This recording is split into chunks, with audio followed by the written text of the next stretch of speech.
여러분 잘 오셨습니다. 우리 이 시간 함께 하나님의 생명의 말씀 히브리서 4장 14절에서 16절까지 읽는 말씀입니다. 히브리서 4장 14절에서 16절까지 읽는 말씀입니다.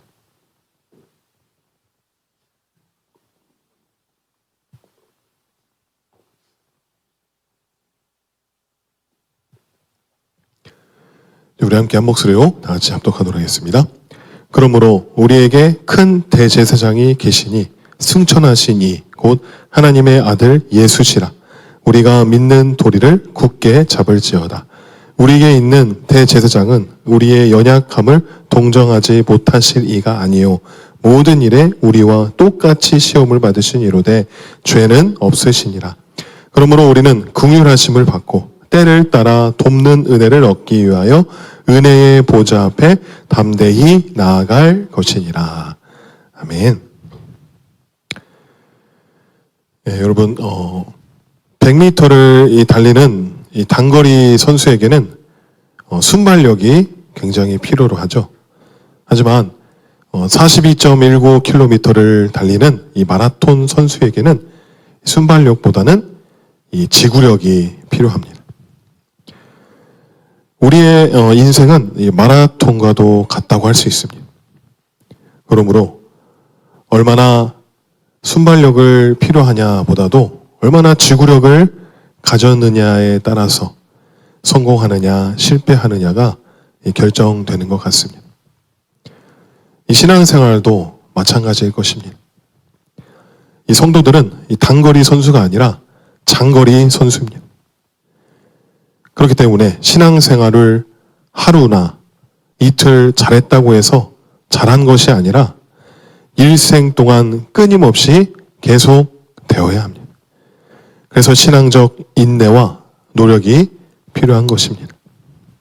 그렇기 때문에 신앙생활이 힘들다고 낙심해서도 안 되고 성취했다고 자만에 빠져서도 안 된다는 것입니다. 실패했다고 절망해도 안 되고 성공했다고 오만해져도 안 되는 것입니다.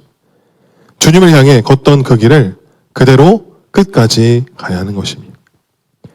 그러기 위해서는 우리는 주님의 그 은혜의 보좌 앞에 담대히 나아가야 합니다.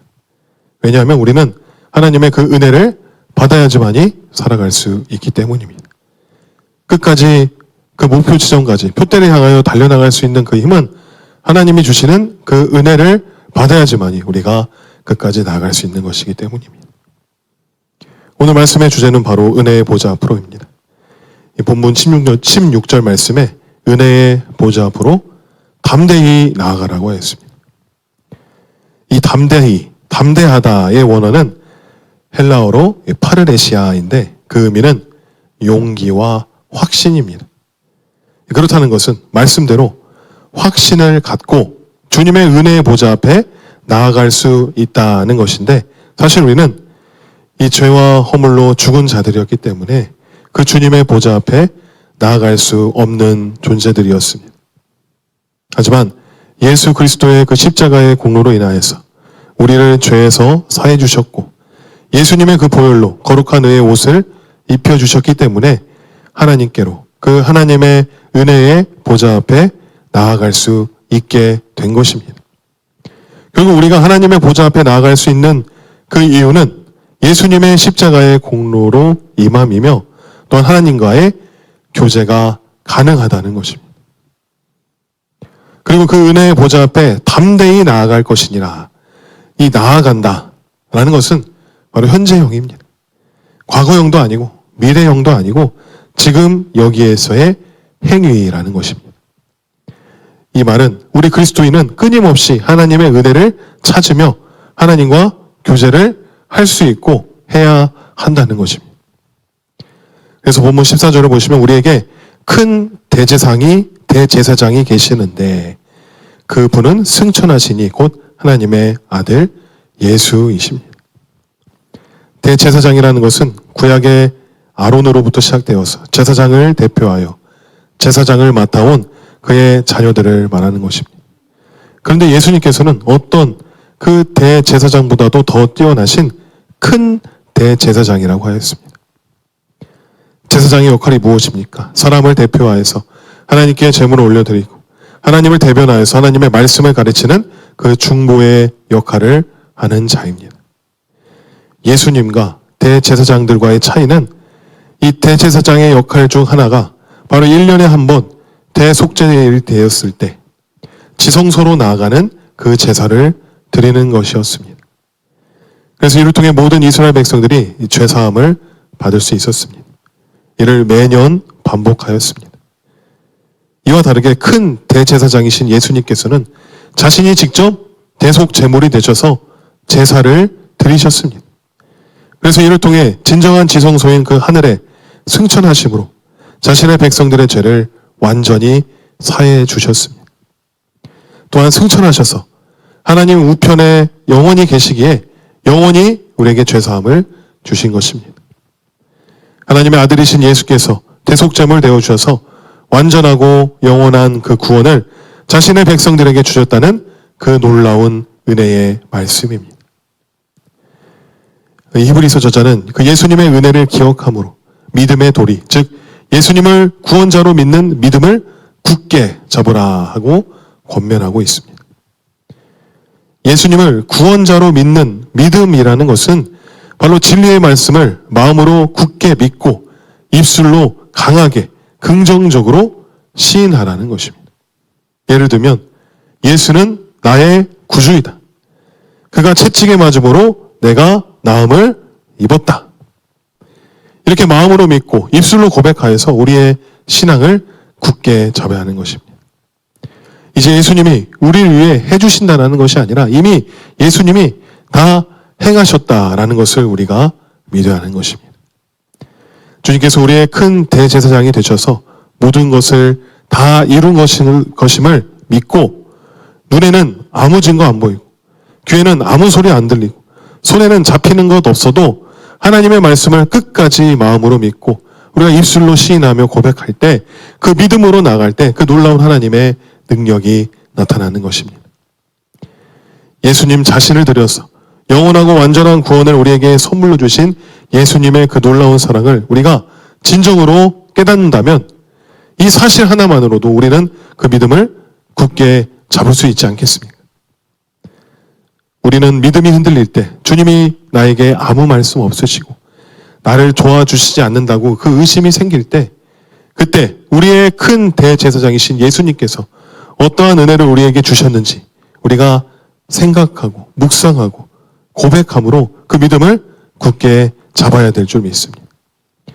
15절을 보시면 우리에게 있는 대제사장은 우리의 연약함을 동정하지 못하실 이가 아니요 모든 일에 우리와 똑같이 시험을 받으신 이로되 죄는 없으시니라 라고 했습니다. 큰 대제사장이신 예수님께서는 이 세상에 오셔서 우리 인간이 경험할 수 있는 모든 시험과 어려움을 다 겪으셨습니다. 가난과 헐벗고 굶주리고 사람들의 멸시와 천대와 박대 속에서 슬픔과 괴로움을 당하셨고 때로는 울기도 하셨습니다. 그리고 마지막 십자가에 달리실 때에는 하나님과 사람들에게 버림받아 십자가에서 외로움 가운데 찢기시고 상처 입고 죽기까지 하셨습니다.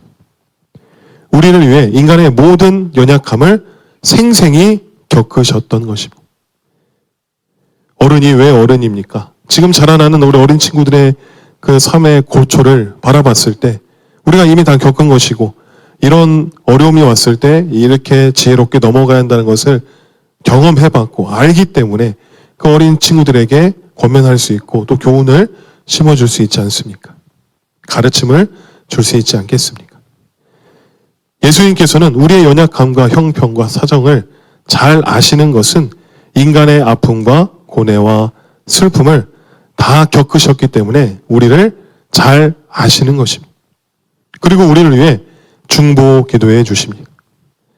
또한 예수님께서는 인간의 밑바닥에서 인간이 당하는 모든 희로애락의 감정을 다 경험하시고 인간이 겪는 모든 어려움을 모두 다 겪으셨습니다. 하지만 그럼에도 불구하고 예수님은 죄를 짓지 아니하시고 죄를 알지도 못하시는 분입니다.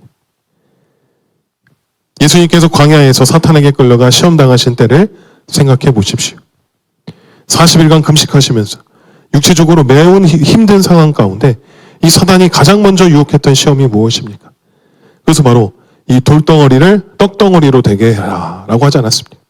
분명 예수님은 그러한 이적은 손쉽게 하실 수 있는 분이십니다. 교활하게 가장 배고픈 때에 먹을 것으로 만들어 먹어보라는 그런 지금 너가 가장 하고 싶어하는 그 일을 해보라 라는 것입니다. 하지만 예수님께서는 뭐라고 하셨습니까?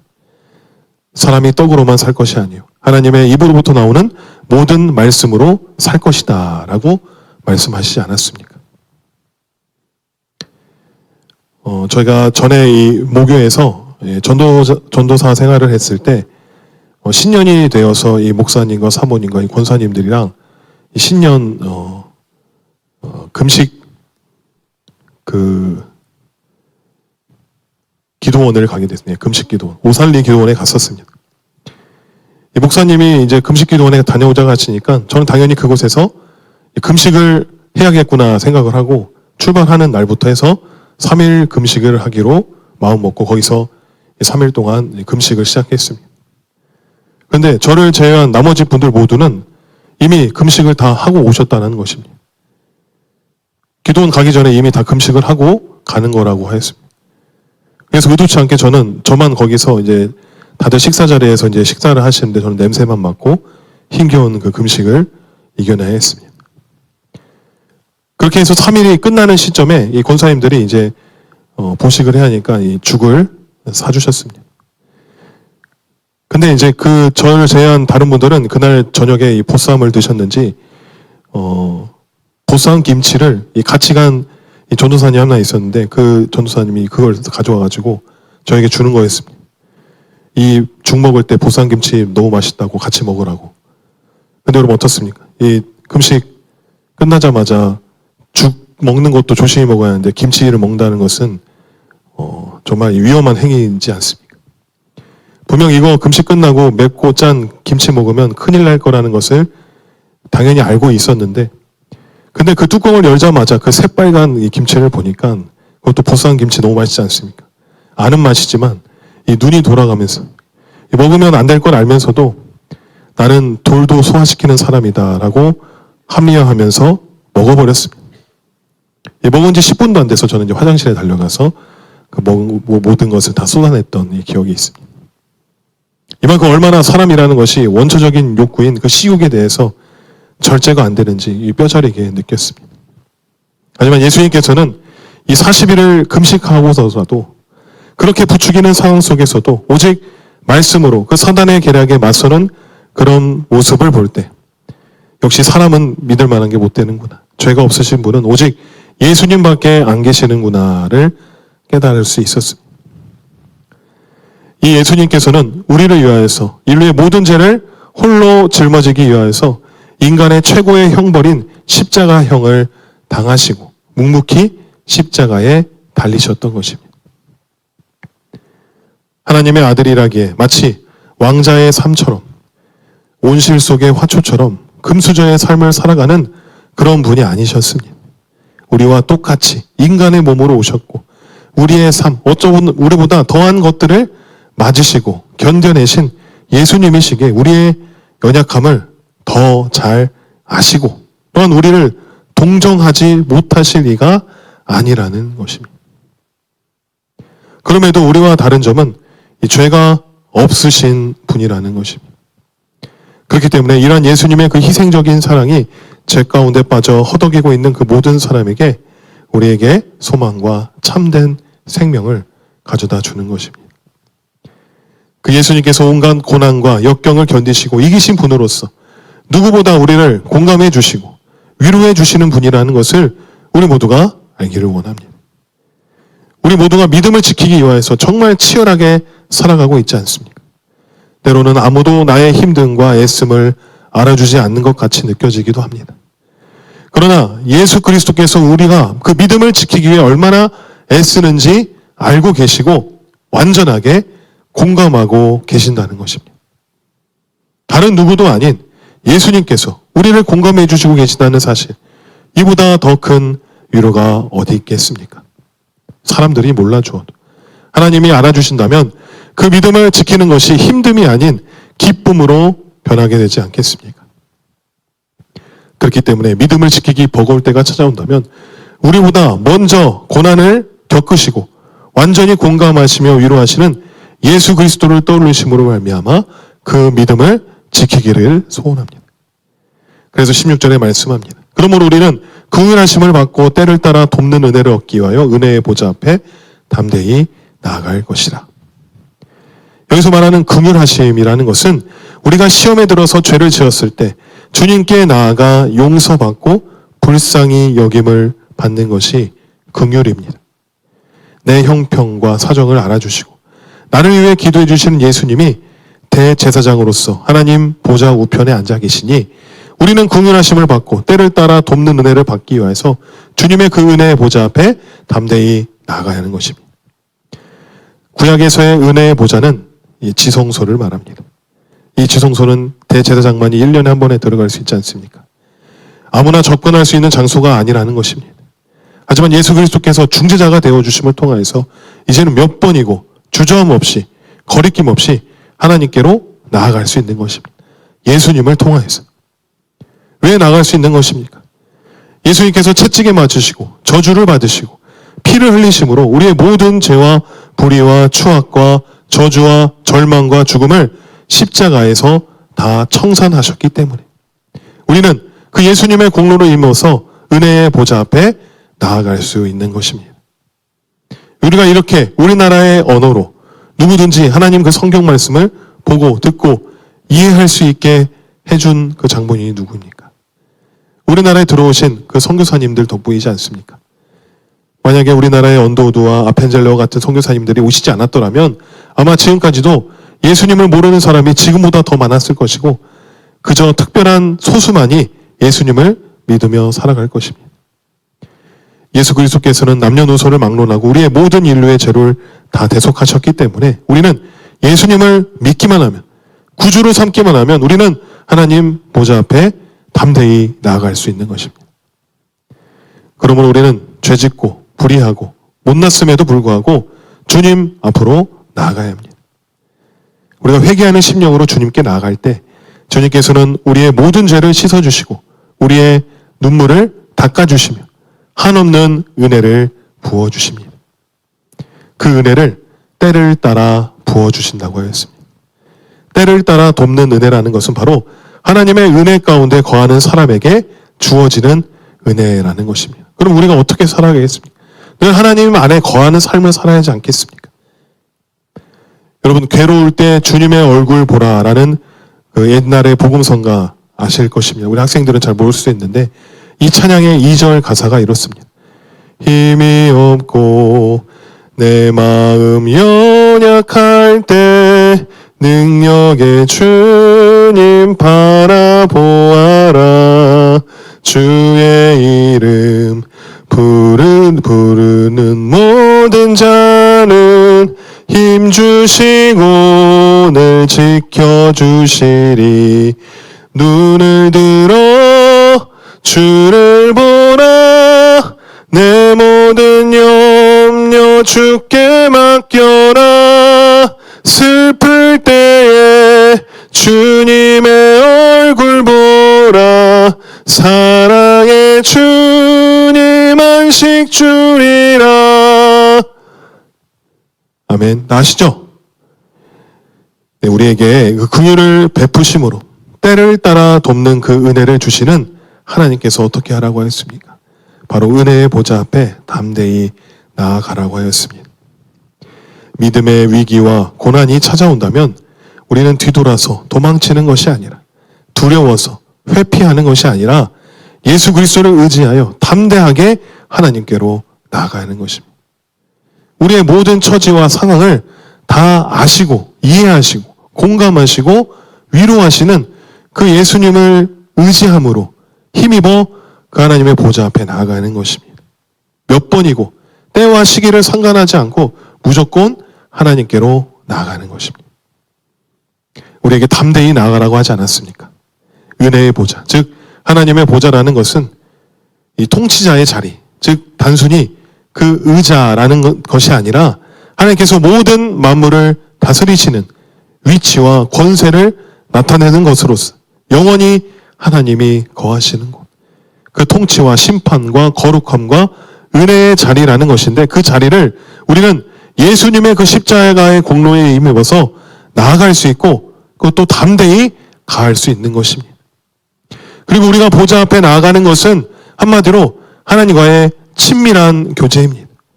하늘의 권세를 의지하는 것입니다. 담대히 보좌 앞에 나아가는 것은 이 기도하는 것보다 중요한 것이 없습니다. 우리가 회개하는 심령으로 주님께 기도하며 나아갈 때 주님께서는 우리의 그 모든 죄를 씻어주시고 우리의 눈물을 닦아주시며 그 한없는 은혜를 부어주십니다. 우리가 그 은혜의 보좌 앞에 담대히 나아가는 삶을 살아갈 때 주님께서 우리를 도우셔서 이 세상이 가져다주는 그 모든 시련을 이기게 하시고 혹 넘어졌다고 하더라도 다시 붙잡아 일으켜 주셔서 천국 가는 그날까지 항상 승리의 삶을 살게 하시는 것입니다. 우리의 대제사장이 되시는 예수님을 우리가 철저히 믿음으로 나아가야 될 줄로 믿습니다. 우리의 모든 것을 통찰하시고 공감하시고 위로하시는 예수님의 그 마음을 우리가 깨달아야 될 줄로 믿습니다. 요한복음 1장을 보시면 예수님은 만물이 창조되기 전에 있으셨고 모든 만물을 지으신 창조주라고 하였습니다. 그렇기 때문에 예수님은 우리의 모든 것들을 아시는 분이십니다. 우리가 쓰는 휴대폰, 만약 삼성 갤럭시를 쓰다가 고장이 나면 어디로 갑니까? 당연히 삼성 서비스 센터에 가지 않습니까? 어느 누가 삼성폰 가지고 애플 서비스 센터 가시겠습니까? 어느 누가 삼성폰 가지고 현대 자동차 서비스 센터에 가겠습니까? 당연히 삼성에서 만들었어요. 그 삼성에서 모든 설계와 부품과 그 노하우를 알고 있기 때문에 거기에 문제없이 우리가 담대하게 수리를 받을 수 있지 않겠습니까? 우리도 마찬가지죠. 우리의 생각, 우리의 육신, 우리의 그 모든 것은 이 성부, 성자, 성령 하나님께서 만드셨기 때문에 우리는 주님께로 나아가야 하는 것입니다. 주님이 우리의 모든 통치자가 되시고 창조주가 되시기 때문입니다. 사랑하는 성도 여러분, 주님의 그 은혜의 보좌 앞에 나아가기 위해서 먼저 우리의 죄를 회개하고 돌이키기를 원합니다. 우리의 죄를 갖고 들어갈 수 없습니다. 우리 성교원 어린이들만 하더라도 쉬는 시간만 되면 싱싱이 타고 쭉쭉 가다가 옆에 그 정원에서 풀 뽑고 흙 만지고 또 옆에 뭐 쓰레기 만지고 그게 루틴이지 않습니까, 그네들이. 근데 들어가면 어떻게 하겠습니까? 그리고 손을 씻고 가야지 않겠습니까? 그냥 들어가면 안 되지 않습니까? 그 균이 옮아서 병에 걸린다든지 감기에 걸리면 안 되니까. 우리도 하나님의 보좌 앞에 나아갈 때 먼저 우리가 해야 할 것은 우리의 죄를 깨끗하게 씻어야 하는 것입니다. 우리의 죄를 갖고 하나님 보좌 앞에 나아갈 수는 없습니다. 그렇기 때문에 우리의 죄를 주님께 다 의뢰하고 의탁하고 주님의 그 십자가의 보혈로 정결하게 하여 주시옵소서, 깨끗하게 해 주시옵소서. 우리의 죄를 시인하여서 우리가 정결한 자의 그 거룩한 의의 옷을 입고 그때야 비로소 주님의 보좌 앞에 나아갈 수 있는 것입니다. 그것을 우리 예수님께서 도와주시는 것입니다.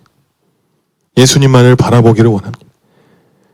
우리가 주일날 목사님 말씀하신 것처럼 날마다 24시간 예수님을 찾고 바라보기를 원합니다. 1분에 1초씩 1분 게임을 해서라도 예수님을 찾기 원합니다. 예수님을 생각하기만 하면 예수님이 우리 위해 하신 그 모든 일들, 우리가 성경을 잘 많이 읽지 않다 하더라도 성령께서 예수님이 행하신 그 일들을 생각나게 하시고 떠오르게 하시고 깨닫게 하시고 그 일 가운데 우리 가운데 초청하시는 줄 믿습니다. 의심하지 말고 고민하지 말고 담대하게 확신을 갖고 나의 모든 것 되시는 그 예수님의 얼굴을 바라보며 그 주님의 보좌 앞에 담대히 나아갈 수 있는 저와 여러분들이 되기를 주님의 이름으로 간절히 축원합니다. 아멘.